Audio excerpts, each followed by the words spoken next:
నమస్కారం గురు. నమస్కారం తల్లి. గురుగారు, మనం అన్ని వారాలకి సంబంధించి మీరు చాలా చక్కటి వివరణ ఇస్తూ ఉన్నారు. అయితే శుక్రవారం అనగానే మనం శ్రీ మహాలక్ష్మి మనకి గుర్తొస్తారు. మహాలక్ష్మి చాలా మంది దండం పెట్టుకుంటారు శుక్రవారం నాడు. ముఖ్యంగా అసలు ఏ ఆఫీస్లో కానీ ఏ ఇంట్లో కానీ లక్ష్మీదేవి లేని ఇల్లు ఉండదనుకుంటాను. ఖచ్చితంగా పూజలు అందుకునే దేవతల్లో లక్ష్మీదేవి మొదట ఉంటారు.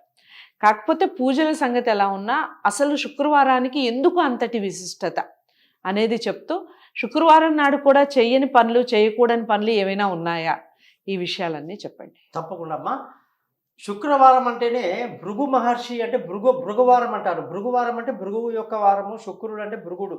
ఈ శుక్రుడి యొక్క తనయ అంటే భృగుని యొక్క కూతురు అనమాట మహాలక్ష్మి. అలాగే సముద్ర తనయ అంటారు, పాల సముద్రంలో పుట్టిన తల్లి అంటారు, ఇన్ని పేర్లు ఉంటాయి.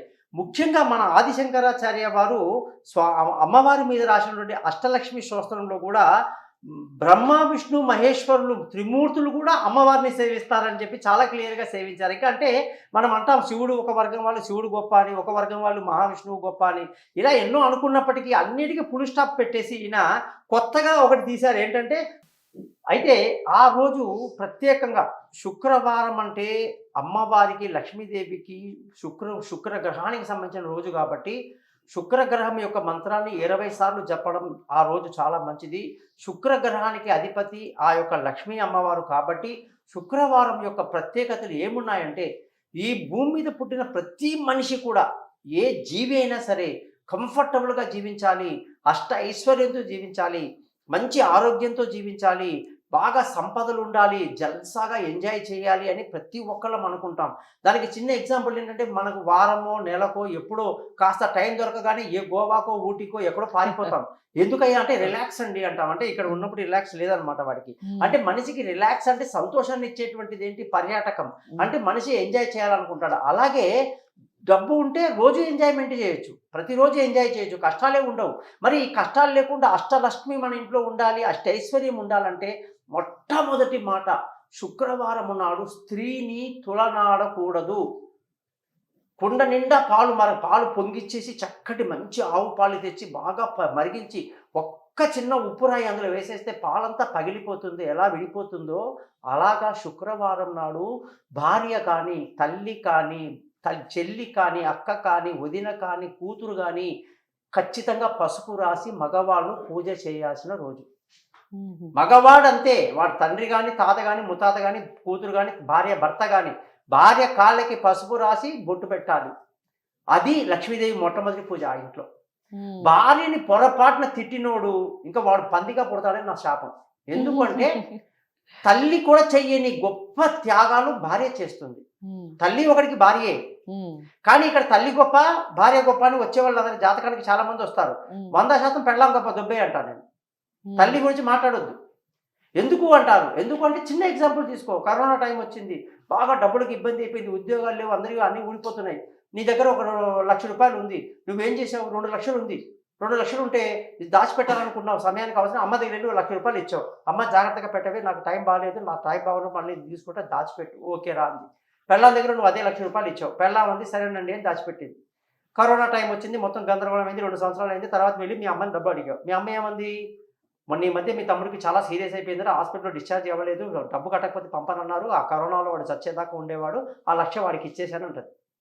అదే నువ్వు వచ్చి భార్యను అడుగు, అమ్మ నా 1,00,000 రూపాయలు నాకు ఏమంటే 1,30,000 చేతిలో పెడుతుంది. అదేంటి 30,000 ఎక్కువ ఇచ్చావంటే అంటే వడ్డీకి తిప్పానండి అంటది. ఎందుకమ్మా అంటే నా పిల్లం, నా పిల్లలు బాగుండాలి, నా భర్త బాగుండాలి, నా మాంగళ్యం బాగుండాలని కోరుకునేది ఆ తల్లి మాత్రమే. మరి చెప్పండి, ఇప్పుడు భార్య గొప్పదా తల్లి గొప్పదా? అంటే ఇక్కడ ఆమె తల్లి, ఆమెనే ఒక భార్య, నీకు పిల్లలు ఉంటారు అంతే. చెప్పే రోల్ ఏంటంటే, ఎవరికి నేను ప్రిఫరెన్స్ ఇవ్వాలంటే, పెళ్ళి అయిపోయింది, 2 పిల్లలు ఉన్నారు, నాకు 2 గొడవ అవుతుంది, మేము ఇప్పుడు పిల్లలను వదలాలా అమ్మను వదలాలంటే ఖచ్చితంగా అమ్మను వదలాలి అంతే. ఎందుకంటే అమ్మకు నాన్న ఉన్నాడు, లేకపోతే ఇంకోటి ఉంటాడు. ఇది శాస్త్రం. అలాగా లక్ష్మీదేవి అంటే భార్య. భార్య అంటే ఏంటి? ఇంట్లో దీపం పెట్టే స్త్రీ, పిల్లల్ని కని మనకిచ్చేది, మన తాతలు ముత్తాతల నుంచి వచ్చిన సంతానాన్ని, వంశాన్ని ఉద్ధరించే స్త్రీ. ఇల్లు నీట్గా పెట్టుకుంటుంది, చక్కగా దీపం పెట్టుకుంటుంది, మరి పిల్లలకి ఏమన్నా అయితే వలవల ఏడుస్తుంది. ఇంత చేసేటువంటి స్త్రీనే లక్ష్మీదేవి. శుక్రవారం నాడు ఆ అమ్మకి బాగా పూజ చేసుకోండి. భార్యని పొరపాటున ఏ రోజు కూడా చిన్న చెడ్డ మాట అనకూడదు, చాలా తప్పు. శుక్రవారం గొప్పతనం ఏమంటే లక్ష్మి అష్టైశ్వర్యంతో మన ఇంట్లో ఉండాలి అంటే అష్టలక్ష్మి ఉండాలంటే ఇల్లు శుభ్రంగా ఉండాలి. ఇంట్లో కనీసం దుమ్ము ధూళి ఏది ఉండకూడదు. నీట్గా ఏ వస్తువు మీద చేయి పెట్టినా ఇంత దుమ్ము తగలకూడదు. అది జ్యేష్ఠాదేవి సొంత అక్క వచ్చి కూర్చుంటుంది. అక్క చెల్లె కంటే ముందే వచ్చి కూర్చుంటున్నాను. ఆమెని బయటికి పంపించాలంటే లక్ష్మీదేవి ఉండాలంటే ఇల్లు శుభ్రంగా ఉండాలి. ఇల్లు తుడిచేటప్పుడు ఖచ్చితంగా ఆ ఉప్పు కొంచెం వేసి ఉప్పుతో ఇల్లంతా తుడవాలి, నేలంతా.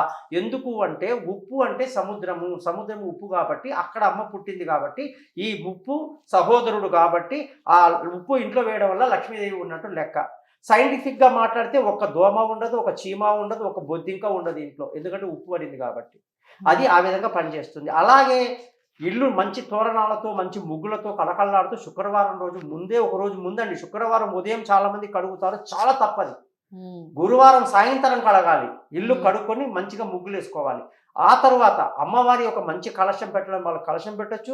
దీపం చక్కగా గంధము కుంకుమతో పూజ పెట్టి మంచి దీపం రెడీ చేసేసి అమ్మవారికి మంచి అలంకారాలు చేసి ఒక టెంకాయ 2 తమలపాకులు 2 వక్కలు ఆవు పెట్టేసి అమ్మవారికి చక్కగా ధూపదీపాలు వెలిగించిన తర్వాత 5 మంత్రాలు చదవాలి. మొట్టమొదటి మంత్రం ఋగ్వేదంలో నుంచి వచ్చింది.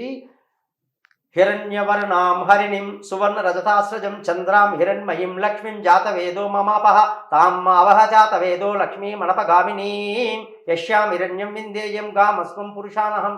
ఇది శ్రీ సూక్తం. ఇందులో మాటలు ఎలా ఉంటాయంటే ధనం అగ్నిర్ధనం వాయుర్ధనం సూర్యోధనం వసువు ధనం ఇంద్రో బృహస్పతిర్వరుణో ధనమశ్నుతే వైనతేయ సోమం పెపదృప్త సోమం ధనిత సోమినో మయ్యం దదా సోమిని. అన్ని అద్భుతమైన మాటలు ఈ యొక్క ఋగ్వేదంలో ఉన్నాయి, మాటలు వస్తాయన్నమాట. అది అత్యంత గొప్ప మంత్రం. అది మన నోటికి రాకపోతే మంచిగా యూట్యూబ్లో డౌన్లోడ్ చేసుకుని వింటూ అమ్మవారికి పూజ చేయాలి. నెక్స్ట్ శంకరాచార్య కేరళలో వెళ్ళి ఒక విలేజ్లో ఒక ఇంటి ముందు అమ్మ భిక్షాందేహి అని అంటే ఆమె ఒక ఉసిరికాయ తెచ్చి ఒక ముసలావిడ చేతిలో పెడితే ఏంటమ్మా ఇది అంటే ఇంట్లో అసలు ఏమీ లేవు నిండుకున్నాయి నాయన అంటే ఆమె దరిద్రాన్ని చూసి అప్పటికప్పుడే అంగం హరేహే పులక భూషణమాశ్రయంతి భృంగాంగనేవ వకులాభరణం తమాలం అంగీకృతాకిల విభూతిరపాంగలీలా మాంగళ్య దాస్తు మమ మంగళ దేవతాయ. ఆ అద్భుతమైన సంకీర్తనకి ఆ యొక్క కనకధర స్తోత్రానికి మహాశివుడు సాక్షాత్తు శంకరాచార్య రూపంలో అడుగుతుంటే అమ్మ వచ్చి లక్ష్మీదేవి తన బంగారు ఉసిరికాయతో వర్షం కురిపిస్తుంది ఆ ఇంటి మీద. ఇప్పటికీ కేరళలో ఒక ప్రత్యక్షంగా వెళ్ళి చూసే స్థలం అన్నమాట. మనం వెళ్ళి చూడొచ్చు ఇప్పటికి కూడా. అటువంటి మొత్తం ఉసిరికాయతో బంగారు ఉసిరి నిండిపోయింది ఆ ఇల్లు. అటువంటి కనకధర స్తోత్రాన్ని శుక్రవారం రోజు చదవకపోతే మన జీవితం ఎందుకు మనిషికి? అది శంకరాచార్య రాసిందే. ఇంద్రుడు సాక్షాత్తు లక్ష్మీదేవి శక్తి తెలియకుండా పొరపాటుగా అతను చేసిన తప్పుకి లక్ష్మీదేవి కోప్పడ్డ విషయంలో అమ్మాన్ని తెలుసుకొని వెంటనే అశువుగా తనకు తానే సరెండర్ అయిపోయి నమస్తేస్తూ మహామాయే శ్రీపీఠే సురపూజితే శంఖచక్ర గదాస్తే మహాలక్ష్మి నమస్తుతే నమస్తే గరుడారుడే కోలా అసురభయంకరి సర్వ పాప హరేదేవి మహాలక్ష్మి నమస్తే లక్ష్మి అష్టకం ఇంద్రుడు రాశాడు. అది చదవకపోతే మన జీవితం ఎందుకు లైఫ్? అట్నుంచి శంకరాచార్య రాసినటువంటి అష్టలక్ష్మి మంత్రములో సుమనస వందిత సుందరి మాధవి చంద్ర సహోదరి రాగాయుక్తంగా 8 లక్ష్మి ఆదిలక్ష్మి ధాన్యలక్ష్మి ధైర్యలక్ష్మి గజలక్ష్మి సంతానలక్ష్మి విజయలక్ష్మి విద్యాలక్ష్మి ధనలక్ష్మి 8 మంత్రాలు చదవకపోతే ఇంకా ఎందుకు లైఫ్?